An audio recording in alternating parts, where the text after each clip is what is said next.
Okay, all you Manycam naysayers, I'm going to do this video here and give an explanation of how you can maximize the use of Manycam for a lot of activities. Now, some of you might be interested in knowing or wanting some of the things that I use right there. Well, I might be able to put them on my Google later on, Google Drive, and you guys can benefit from some of these activities too. Now, first of all, let me just mention that to have Manycam, and if you want to work really well, you need good lighting. You need a computer that has at least 8 gigabytes of RAM, at least a 1 gigabyte video card, and you want to have a CPU that is, fast. I prefer using a desktop. I have what's called a small form factor. I use 2 monitors also. This is my small form factor computer back there. Just to give you an idea, I bought my whole setup, including my headphones, my camera, everything. I used the used CPU for under $300 there. I do have a spare CPU as a backup, same one right there. So if anything goes wrong, I can just unplug this one and plug the other one in. I also do, just for out of curiosity, if you guys want to know, I do have a battery backup down here. Power goes, I never lose my classes. I have a 12-volt battery with an inverter and a maintainer there. I do live in a country where we do have brownouts and sometimes blackouts. Now, getting back to Manycam, I do suggest if you have it, have the one. It's worth paying for it, where you'll have multiple screens. I have 12 on mine here. As you can see, it goes all the way up to number 12. It is very, very useful. Therefore, you can have a lot of things pre-set up on here also there. Okay, I'll give you a rundown real quick. I do on my first screen, what I like to do is have my welcome screen right here. Then I have my buy screen right here. Of course, I have myself over here. And in this screen, I use this one here to drag in images, like right here, to drag in. This is the one. If you right click onto there, you go down to manage, and then you just clear the layer on that case. The next one over, I use it as my whiteboard. I can come in here and I can type whatever I want. I can cut and paste. I use it a lot if I'm doing some translations real quick and I want them to see it or whatever, or writing in there. This works great, especially if you're like doing an assessment and all that, and you want to kind of like talk a little bit in here or play games during the assessment. You can do that also there. All right. After that, I have my next one set up. This next one is set up as a double. It has 2 layers on one screen right here. And the reason I like doing that is that sometimes I want, for example, in this case here, to talk about prepositions of place. I will have, for example here, the basic picture of what is under, which is this one right here. Okay? I usually teach this one first, under. The girl is under the table. And then later, as a practice session, I have a whole slew of them with animals in them. I'll give you an example by showing my other screen over here. This is all my prepositions of place, each with 2 different examples, with an animal or with an object right there. And this is how we learn a lot of the different prepositions of place there. But this double layer screen has multi-purpose also. For example, if I'm for the other day, I was teaching what is gray down feathers. In one of the box, I put gray, the color gray, and the other down feathers. And therefore, my student had a better concept of what that was there. All right, again, just as a review, to get rid of that, go to Manage Layers and Clear Layers. Likewise over here, Manage Layers, Clear Layers, and that is my double split. My next one over. This is a very unique one that I always have set up, and it also does have multiple purposes. For example, I like to teach opposites there. What I usually do on my opposites, and I'll open up my opposites folder over here. Let me make it big. In my opposite folders, I have 3 main folders. One is called Basic, Additional, and Challenging. There, yeah, and there's a little bit of garbage in there too that I have to work through. But I also have this, which I'll show the kids first. I said, we're going to learn opposites. I drop this in my box over here, in the one where I have the one image right there. They know what we're talking about. Most of them already know there. I'll come over to here, and let's open up the basic. Inside my basic one, I have easy ones for anybody that's in preschool, beginning learners, kindergarten, first grade, second, some right there. Now this also is a split screen, but it's uniquely split. The one on this side is small. The other one is a full screen. And then I just keep the other one blank right there. What I do is then I'll just drag in, I'll say, let's say I have a young girl in my class. I'll start off like this and I go, "Are you a boy?" And she'll say, "No, I'm a girl." I'll write this on our whiteboard in the classroom then. "I am a girl," there. Then I can pull in the next one right here. I'll ask her, "Are you big?" And she'll say, "No, I am small." Small, right there. This is how we start to learn if they don't know what they are. In this series here of the easy ones, I say, "Are you?" I have another one like, "Are you?" I'll say, "Are you bad?" And she says, "No, I am good." And so we go through. Now, in the challenging ones, this is like for your older students whatsoever, we have things like, here, for example, wife. What is the opposite of a wife? A husband. There.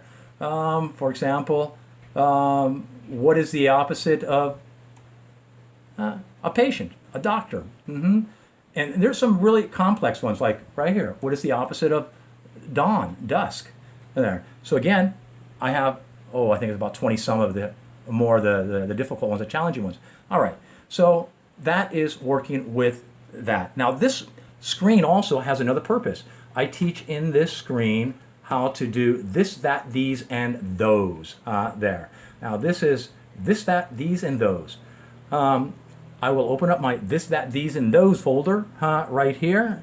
And inside that, I have a girl pointing. All right. Now this girl is going to come over here. I'm going to drag her into here. And there she's pointing. And then I'll make this box a little bit, this other half right here, a little smaller. A little smaller.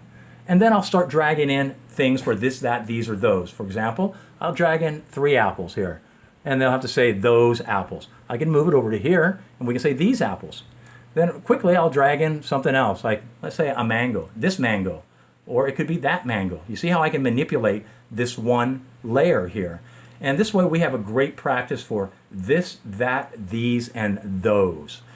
There. And this works great with all levels, actually, because some of the older kids are sometimes not up to speed with these and those.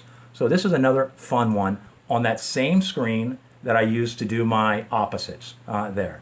I also could use that for another one that I have here. Let me just close out some of my windows over here. I have the next one over here. Again, in the beginning, remember we talked about preposition of the place. I always keep this one because this is great to always start them off to understand the 4 basic ones: on, under, in, and near. And a lot of times I have to do a quick reference to this because in a lot of our classes we do use these 4 basic ones. So I could always just jump over real quick and say, "You remember what this is?"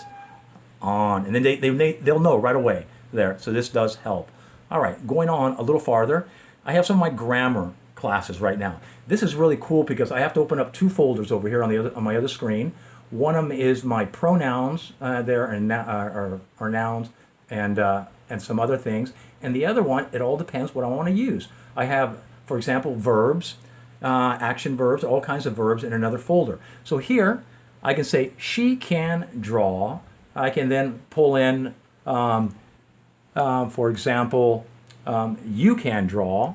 There you can see you can draw, they can draw, but we can change this around anytime I want, where I could put the can over here. Can they draw into the question form? So here we get to practice a lot of vocabulary. And my verb folder is very extensive too, for every kind of activity that you can imagine there. Now, this one again has various purposes right there, like I mentioned there in the can here. The next one, let's go over to my next screen right here. And this one is, let me just move over here, the can and the are. Okay, this is another a really cool one. You can also do this both ways. Are you bored? Are you bored? And again, I can change these very quick, for example, to here, I'm saying, oh no, right here, and then I just bring this down, my is right there. That should have been over there.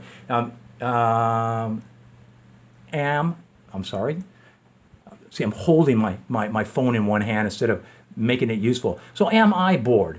And I can constantly change this very easily to is or to are by just manipulating this one picture right here and there. So we have a lot of activities in here. And again, I can change this around to here and bring this over here and have this over here instead.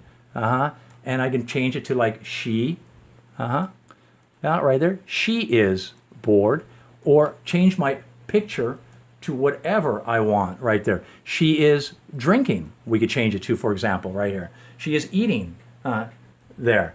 I even have one for it there. As we know, it is, and I'll find like something like this.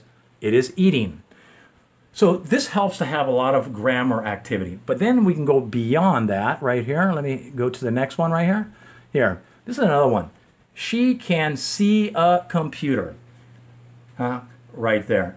And again, I can change my pronouns. I can change to see, to listen, to hear, to touch, to many other things to do with grammar in here. All right. Getting down to the nitty gritty here, my favorite one with the very young ones, especially with trials, is this one right here. This one right here, I do when I get a trial and I absolutely have a child that can't even do the ABC, the easy ones and all that. I wing my own class. I usually start it with an ABC song.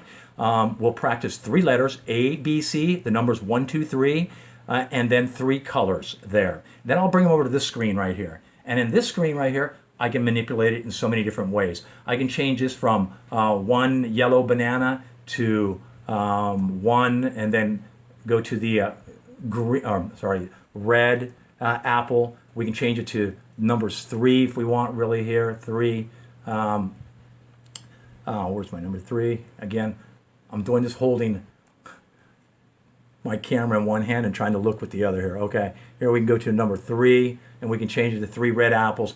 We can change it to green, red, 3. And only I do this with the 3 numbers. And this is a lot of fun with the really young ones to learn basic numbers, basic colors, and some basic vocabulary there. So, in a nutshell, you've seen how I've used 12 different screens on here, and yes, there's still a whole bunch of variations. I have, like I said, folders set up for everything. What I do have also is what's called my A through Z vocabulary. Over the year and a half that I've been at Data, I have built up my dictionary to over 3,000 different images and GIFs. So basically, when I prepare a lesson, I have words or images at my fingertips right here to use. I mean, I can come over here. I get everything from A through Z, for example, starting with everything in the A's from above all the way down to Z. And again, I even have very hard words that are useful when teaching. To me, teaching with images is a great and quick way to have your student learn words. An image sticks to the head more than just writing it on our whiteboard. And that is why I really enjoy using Manycam there. Again, I have my computer set up very uniquely. I have 2 monitors. When I open class, and just to give you a rundown, because many of you probably wondering, how do I manipulate all of this real quick? Well, basically what I do is on this screen here, I open up the data platform. Okay, right here is the data platform on this screen. Then on the other screen, I have right here Chrome set up with my Manycam right below it there. So I can toggle back and forth right over there. Over here, I'll have my Google Translate on the first browser. On the second one right there, I'll leave that to if I have to look up any last minute image or GIF or whatever else. And on the third one, I'll open up Data ABC on this one right here. So this is my backup right here on this one right here. Let me open up Data. This way, you can preview your class while you're giving the class. You can jump ahead in the class to see what's coming right there. You can see for your next class while you're in your current class. So that's the advantage of having 2 monitors right there. It is awesome. It is very helpful. And again, and then over here, what I do, I usually have my English teaching folder open. I have 3 folders open over here. One, I'll have the A through Z open up right next to that one right here. And I'll have my student one here with all my students right over here Okay, so let's say today I have a class with, let's see here, let's open up Edison. Today we had, as you can see right here, we had the Longmans 2B Unit 5.1 Happy Days. Inside that folder, I have already a folder that has images, the phonics lesson in here, a grammars lesson, and all the assessments I've done for, not him, but ever since I've done this class with other students there. I also have some additional things in here, like I've been teaching them the 5W1H, and I'll also have a translation page in here for things that I thought that would be vital for him to learn. So all of these, so for example, if I open up my image file right here, these are all the images related to that lesson right there. And for example, in there I have images of arts and crafts, ballet, Boy Scouts, brownies and whatsoever, all that. And I'll use these as we're studying to drag them in to Manycam. And like I said, a visual is better than anything in writing there. So again, in his grammar folder, for example, we are learning places.